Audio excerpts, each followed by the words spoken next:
तानो माझ्या आठवणीप्रमाणे संयुक्त महाराष्ट्राच्या नंतर महाराष्ट्रामध्ये सर्व राजकीय पक्षांची एकजूट पहिला प्रथम झाली असेल। ही विरोधी पक्षांची एकजूट नाही, ही लोकशाहीचं प्रतिनिधित्व आणि लोकशाहीचं नेतृत्व करणाऱ्या सर्व राजकीय पक्षांची एकजूट आहे। आणि मतचोरी करणाऱ्यांना सांगतो की आज नुसती ठिणगी बघताय, या ठिणगीचा वणवा कधी होऊ शकेल एवढं लक्षात ठेवा। तुमच्या बुडाला आग लावण्याची ताकद या ठिणगीमध्ये आहे।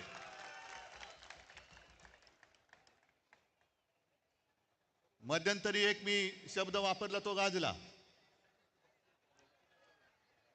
कोणता शब्द तुम्हाला कळेल?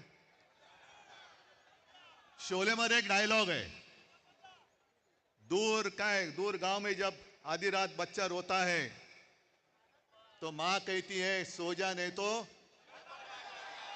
तसं आज तुम्हाला सांगतोय की आता जागे झाल्यात, जागे राहा, नाहीतर ॲनाकोंडा आ जाएगा। या ॲनाकोंडाला आता आपल्याला कोंडावंच लागेल, कारण नाहीतर सुधारणार नाहीत। मला एका गोष्टीचं आश्चर्य वाटतं की एवढ्या सगळ्या धडधडीत पुरावे, आज राजनीती किती डोंगरच आहे तो, रोज कुठून ना कुठून तरी पुरावे येत आहेत, तरी सुद्धा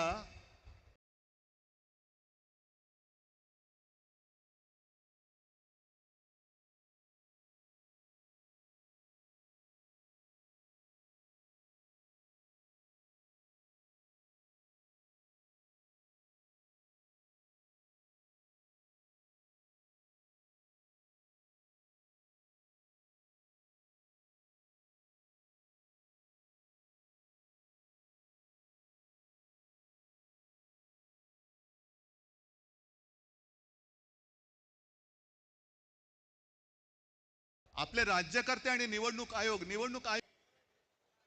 लोकसभेच्या विपक्ष म्हणजे आपण कोणत्या मतदारसंघात कसा लाभ घेतलेला आहे याचा पर्दाफाश मी करेन। मी मुख्यमंत्र्यांना तुमच्या सगळ्यांच्या साक्षीने आव्हान देतो आहे की तुम्ही आमचा पर्दाफाश करूनच टाका एकदा, काय ते दूध का दूध पाणी का पाणी। पण जेव्हा मुख्यमंत्री असं बोलतायत याचा अर्थ मुख्यमंत्र्यांनी सुद्धा ते मान्य केलंय की मतचोरी झालेली आहे, मतचोरी होते आहे। आज मला अभिमान आहे एका गोष्टीचा, आपण दरवेळेला असं म्हणतो की महाराष्ट्र देशाला दिशा दाखवतोय।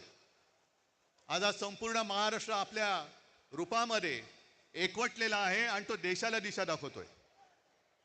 मी तुमच्या सगळ्यांवरती आता एक जबाबदारी टाकतोय, तुम्ही सगळे आपण बाकीचे आपले पक्ष वगैरे बाजूला ठेवून एकवटलेलो आहोत।